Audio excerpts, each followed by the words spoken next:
Mabuhay kayo'y nakikinig sa alamin natin kung saan nasasaktan ang mga katanungan. May mga katanungan ka bang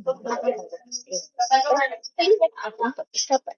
Ang tatalakayin natin ngayon ay tungkol sa mga learners with disability na nagkakaramdam ng maliit na suporta dahil ng walang nakalaan na budget para sa kanila.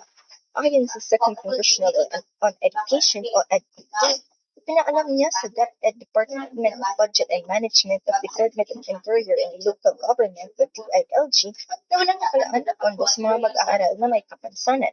Dagdag pa ang isinagawang hearing ang ilang SPED Centers at Inclusive Learning Resource Centers o ILRCS ay nagpahayag ng kanilang pinagdaanan sa limitadong resources at napipilitan silang tumanggi sa kapataang 360,879 SPED learners.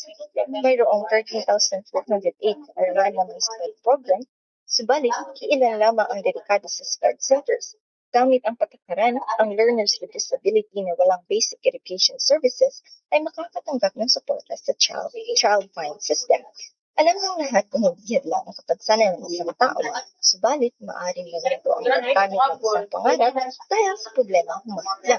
At dito lang nagtatapos ang alam natin na may nasagutan ang inyong mga katanungan. Kit sa susunod na talakayan.